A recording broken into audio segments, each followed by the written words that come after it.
Well, thanks, Randy, for joining me here in the old Irish district in Cedar Rapids. I think maybe one of your old haunts back in the day. But, a long time ago. One of the great neighborhood bars here in Cedar Rapids at Dick's Tap and Shake Room. We're just going to chat a little bit about today about success and your athletic upbringing in Decorah, and chat a bit about how that's informed your professional career with UFG. So why don't we just start with you're from one of my favorite places in Iowa, if not all the world, Decorah, God's country up there. I think one of the best kept secrets of Iowa. Talk a little bit about your childhood and your upbringing in Decorah. Well, I was born up there with all the Norwegians, and kind of interestingly, as an 18-year-old kid going to school, I just wanted to get out of there. It was just a small town, and now my wife and I, Lisa, go up there all the time. My parents are still in good health and still alive, and it was a great place to grow up, and I just never appreciated it until I actually left. Well, what did a typical summer day look like for you in elementary school? And there's nothing to do in the school, you just out running around with your friends. What did that day look like in Decorah? The good thing, you could get any place you wanted to by your bike. So you could hop on a bike and get to any place in town, or one of the suburbs where I had a friend, town of Freeport, which we kind of called a suburb of Decorah. Okay. And played a lot of sports, baseball, the predominant one that I played the longest, but you had tag football, touch football. I had a basketball league I played on a friend who had a cinder driveway, which you can picture is just jagged beyond belief, and the ball would take off everywhere. So if you could handle the ball there, you could handle it. But anyway, that's exactly right. I never did get good handling of basketball, but everybody played sports, ice skated, and did some form of skiing if we could. Never going to Colorado or anything like that, but there was actually a ski run in Decorah when I was a kid. Hard to believe. Sledding, which I still think might be the most dangerous sport in the planet, but especially we lived. Yeah, exactly. But we had the hills. Being an insurance guy, I probably I think about risk too much, but we survived and mitigated. That's right. As you look at mentors, either for youth or people that are growing up in the sports world or in the business world today as an executive, what are some characteristics that make a really good mentor? I think honesty.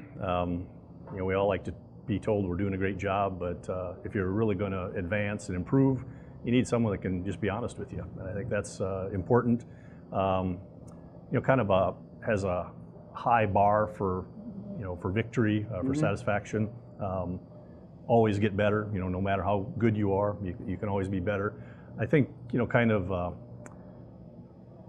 I kind of know people that if it's someone I can kind of get in their face, or someone I maybe have to more lightly suggest on how to improve. But I think you have to be a good mentor, you have to be a bit of a read of the person you're trying to be a mentor to, and see what their personality is like. Because if you try to teach someone how to do something in a way that they're not going to understand it, it doesn't really make any difference. So I think I think a good mentor will have multiple kind of ways of being able to deliver the message a little bit. Sure. And credibility, consistency, I think those are all big. People will know very quickly if you're maybe acting one way to someone, a different way to someone else. I think you need to have a lot of credibility, consistency, and honesty, integrity. I think those are all important things. Absolutely. And Coach Olenczak was that mentor to you in the sports world. Has there been someone or some people that have been that to you in the business world? Multiple. I always tell people, at UFG, I learned maybe some of the best lessons I've had in how not to do something. Right. So we don't always have a great boss, but you can still learn from that person. So from Scotty McIntyre, who was kind of our founder, John Reif, who was CEO before me, to several people I had that I worked for. I learned something from all of them. A little, something. Nobody that necessarily molded my life, because in business you usually kind of keep moving a little bit. But a lot of what I do today, I can probably almost point to which person taught me that. How did you create wins for yourself? How did you whether it was how did you structure your goals, or how did you kind of have that? Create those rewards as you went on and tried to climb that ladder through your career? You're exactly right. You do kind of have to, a big file you want to get off your desk. It sounds really goofy, but it can get you up out of bed and in the morning, and you just trying to think, here's my quick to-do list, what I want to accomplish today. Make a certain amount of phone calls.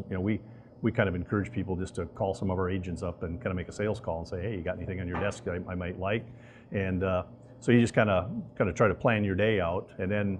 I've taken a fair amount of classes. We encourage a lot of education, so there's some victories in passing classes, getting designations, getting degrees on down the line. But sure. it is I mentioned earlier the immediate gratification versus long-term gratification. You really need to find someone that is pretty good at, seeing that prize that might be a year or two off, and then everything that I do today is going to get me to that prize, and that's very important, because you're right, in sports, for me, my next at bat was going to provide either a high or a low. Right.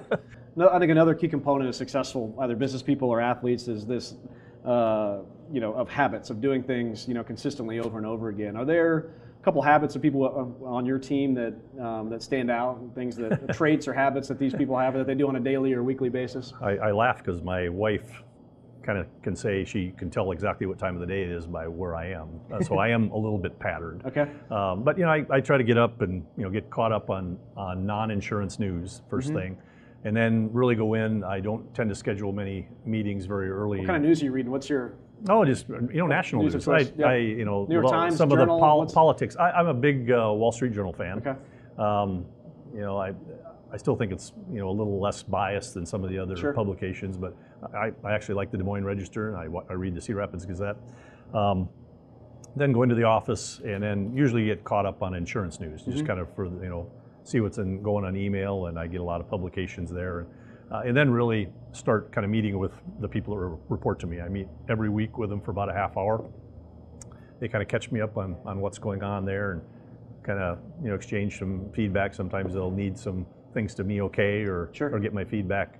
But that's kind of in general. I like some face-to-face every week from all the people that report to me. Kind of have a good pulse at a high level of what's going on around me. And then you just kind of being on top of things. I think it's important to be informed, and we spend, and I'm guilty of this too, being a publicly traded company, you spend too much time on what analysts think of you, and what their predictions are of you, and their opinions of you, and sometimes I'm not sure even the shareholders pay that much attention to that stuff, but you find yourself reading it all the time. Right. I'm interested to hear, what tactics do you have to sort of block out? Okay, when I got deep in the place kicking in the NFL and college, the sports psychology 101 is really around stop thinking about the result and start thinking about the process. Because if you get out there to kick a game-winning field goal and you start thinking about, holy cow, if you miss this, I got to walk in the locker room and everybody's going to be staring at me. I got to deal with the media. They're going to be talking about me on my drive-in the next morning on sports talk radio, and my mom's going to be crying in the stands, and all. Your brain can start getting out of hand pretty quick. Yeah. I'm assuming on MSNBC or whatever it is, where the same thing kind of start getting, with the ticker goes down for a week. You're exactly right. Is you got to have faith in your process, and I don't know what this is about me, but there's not a lot of people could be CEOs just because of that. Sure. Because you really gotta, as learning is important in this job, ignoring can be just as important at times.